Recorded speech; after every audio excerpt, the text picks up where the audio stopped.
Tahukah kamu, bahasa yang kita gunakan setiap hari, bahasa Indonesia, ternyata memiliki perjalanan panjang dan penuh makna.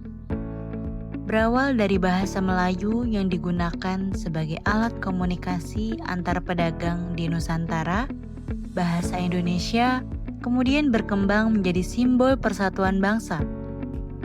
Pada tahun 1928, melalui Sumpah Pemuda, bahasa ini resmi diangkat sebagai bahasa persatuan. Sejak saat itu, bahasa Indonesia tidak hanya menjadi alat komunikasi, tetapi juga identitas nasional yang menyatukan keberagaman budaya, suku, dan daerah. Ia menjadi rumah bagi kemajemukan kita. Kini, di tengah arus globalisasi yang semakin kencang, bahasa Indonesia mulai melangkah lebih jauh, menembus batas-batas teritorial, yang dimana bahasa Indonesia telah dipelajari oleh masyarakat internasional, mulai dari pusat studi di Australia, Eropa, hingga Asia Timur. Lalu, bagaimana ya bahasa Indonesia itu berpotensi menjadi bahasa internasional? Terutama jika kita melihatnya dari kacamata ekonomi dan manajemen global, di mana posisi Indonesia kini semakin diperhitungkan dalam rantai pasok dunia. Nah, saat ini kita akan mendengarkan perspektif mengenai peluang dan tantangan perkembangan bahasa Indonesia tersebut dari salah satu mahasiswa manajemen angkatan 2024 Universitas Diponegoro. Mari kita simak pendapatnya. Halo semuanya, perkenalkan nama saya Ainur Pinanita dengan NIM akhir 056. Di sini saya merupakan perwakilan dari kelompok 6 dan saat ini saya bersama dengan rekan saya. Saya Theodora Anandarta Prastiwi dengan NIM akhir 005. Di sini saya juga sebagai perwakilan dari kelompok 6. Baik, di sini kita sudah menghadirkan seorang narasumber yang akan memberikan pendapatnya serta informasi mengenai perkembangan bahasa Indonesia menjadi bahasa internasional.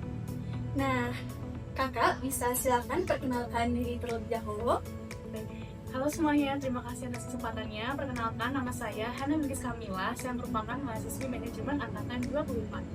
Oke teman-teman, di sini kita sudah berkenalan singkat nih dengan Kak Hana. Terima kasih banyak Kak sudah meluangkan waktunya untuk wawancara bersama kami. Nah, jadi topik wawancara kita pada hari ini mengenai perkembangan bahasa Indonesia menuju bahasa internasional. Menurut Kak Hana sendiri nih, kira-kira bagaimana sih penggunaan bahasa Indonesia di kalangan mahasiswa FEB Undip itu kira-kira sudah baik atau belum?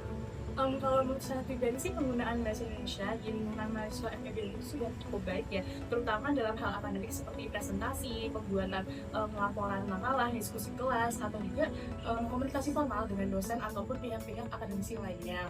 Terus, tapi kalau untuk dalam keseharian ya dengan teman sebaya itu menggunakan bahasa yang informal, kadang juga pakai bahasa gaul atau bahasa slang, terus juga bisa pakai bahasa daerah. Tapi kalau menurut saya itu wajar karena itu kan suatu bentuk dinamika sosial ya, dimana kita kan pasti akan selalu menempatkan diri kita di mana kita berada selagi penggunaan bahasa Indonesia itu masih tepat dan sesuai dengan porsinya seperti itu.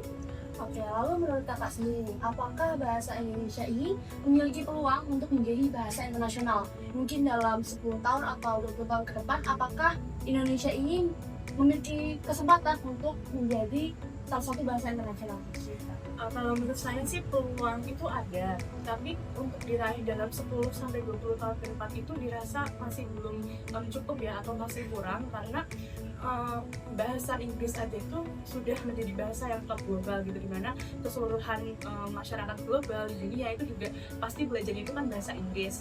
Nah, sementara di sisi lain kalau untuk bahasa Indonesia sendiri itu sebenarnya untuk peluang menuju bahasa internasional dia sudah cukup baik ya, sudah ada karena di luar negeri, di universitas luar negeri itu ada juga kan yang menyediakan program studi atau belajar tentang bahasa Indonesia. Nah, menurut saya itu salah satu perkembangan yang sudah cukup signifikan ya, juga sangat baik dalam mengupayakan bahasa Indonesia itu menjadi bahasa internasional. Tapi kalau dalam kurun waktu 10-20 tahun ke depan itu menurut saya belum terlalu belum terlalu cukup banget lah untuk bahasa Indonesia itu bisa menjadi bahasa internasional, karena masih perlu banyak usaha dan juga effort lebih untuk mengupayakan bahasa Indonesia itu menjadi bahasa internasional seperti itu. Jadi Kak Hana ini kan sekarang mahasiswa jurusan manajemen ya. Nah, kira-kira menurut sudut pandangnya Kak Hana sendiri nih, dari ilmu manajemen yang kakak miliki itu, bagaimana sih faktor ekonomi yang mendukung bahasa Indonesia itu bisa menjadi bahasa internasional?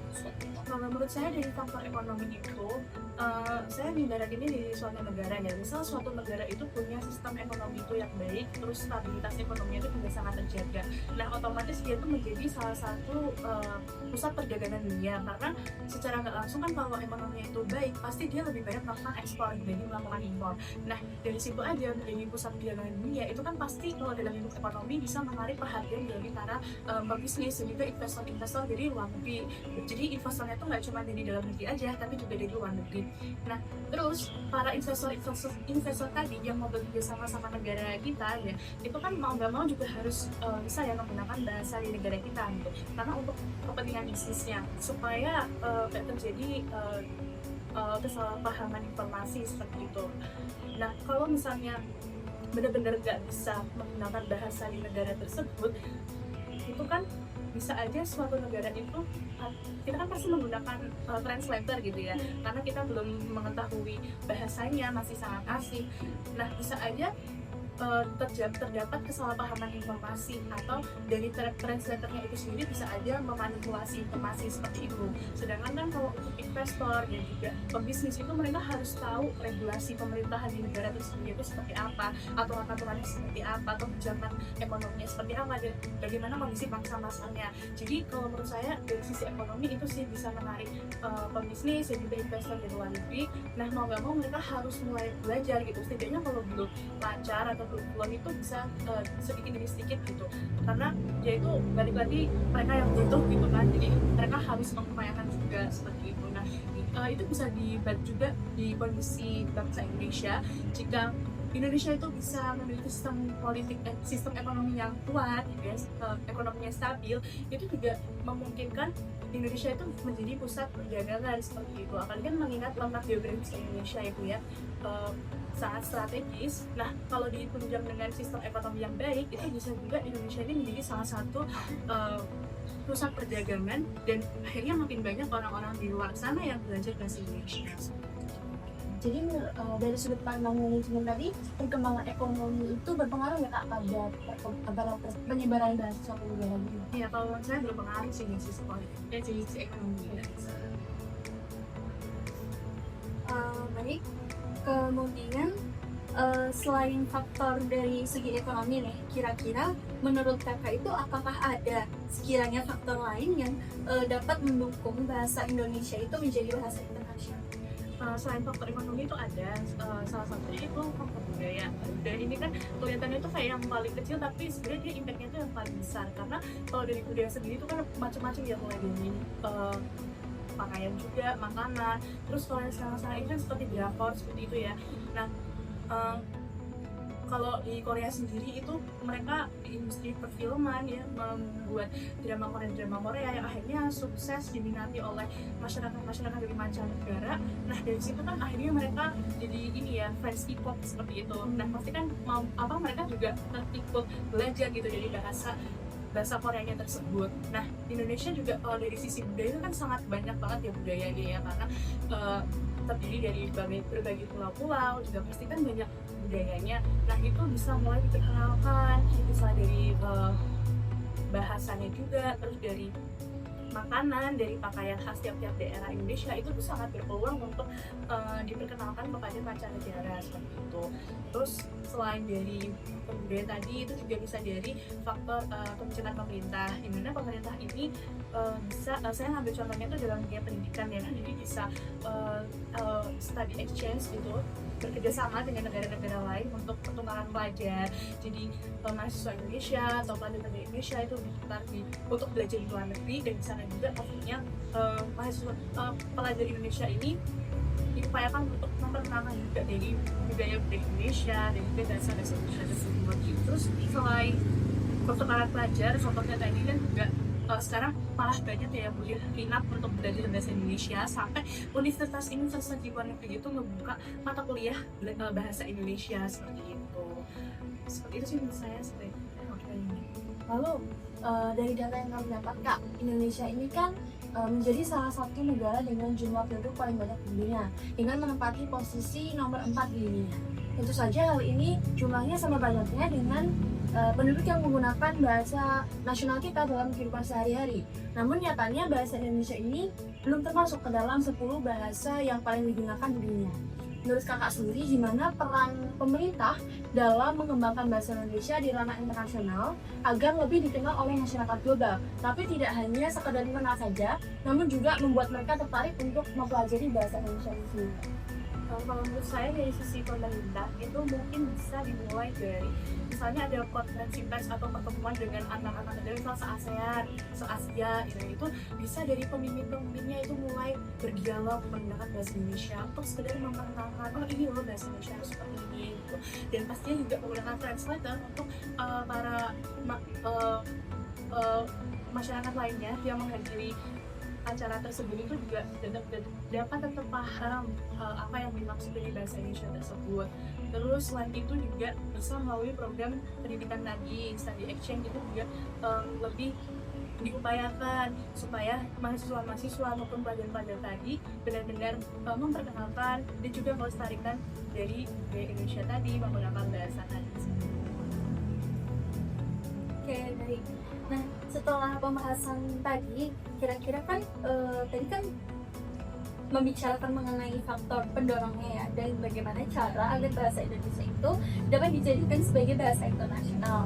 Nah, mungkin sekarang kita mau nih minta pendapat dari Kak Hana sendiri mengenai apa sih sekiranya tantangan terbesar dalam menjadikan bahasa Indonesia itu sebagai bahasa internasional.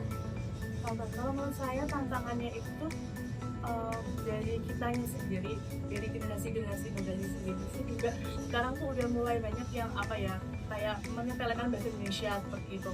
Jadi mulai sesimpel kita chattingan sama teman itu juga bahasanya tuh udah disingkat-singkat seperti itu. Bahkan kalau misalnya udah sama teman dekat sendiri tuh udah punya bahasa sendiri gitu, kayak ini artinya ini gitu, nggak sesuai dengan kaidah bahasa Indonesia yang baik dan benar seperti itu kan.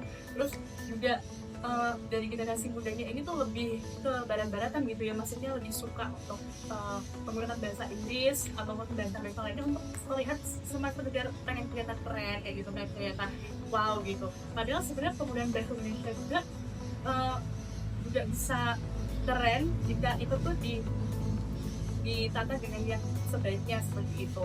Terus selain itu kan juga nggak bisa dimungkiri kalau bahasa Inggrisnya itu sudah menjadi bahasa global seperti itu ya.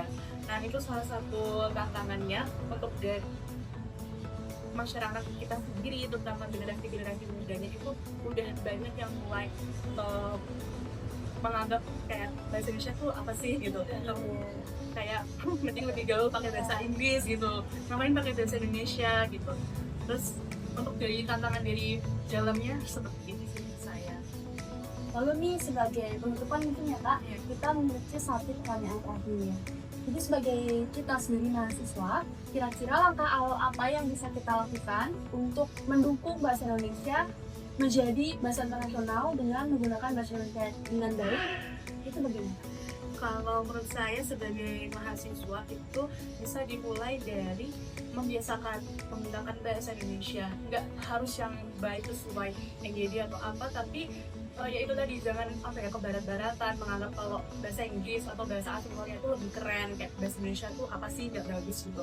Harusnya dihilangkan stigma seperti itu, karena ya kita lahir di Indonesia gitu, bahasa kita ini harus dijunjung dan juga dilestarikan seperti itu. Karena kalau misalnya dari kitanya aja nggak mau untuk membiasakan menggunakan bahasa Indonesia yang baik dan benar, nanti ujung-ujungnya tuh di generasi-generasi selanjutnya itu bisa jadi krisis identitas gitu, kayak sebenarnya ini bahasa apa sih gitu, bahasa nasional bahasa Indonesia, tapi banyak yang tidak menggunakan bahasa Indonesia itu seperti itu. Terus kalau dari bidang akademik itu juga bisa mulai membiasakan untuk menulis secara ilmiah seperti itu, sesuai dengan kaidah bahasa Indonesia yang baik dan juga benar, atau bisa mengikuti seminar penulisan makalah ataupun laporan-laporan, mengikuti lomba-lomba. Nah itu kan secara nggak langsung akan melatih penggunaan bahasa Indonesia yang baik dan juga benar ya, karena mau nggak mau kan di formal itu juga kita harus menyesuaikan menggunakan bahasa Indonesia yang baik dan juga benar juga gitu, tidak menggunakan bahasa Indonesia yang sehari-hari kita pakai di saat makan. Itu sih.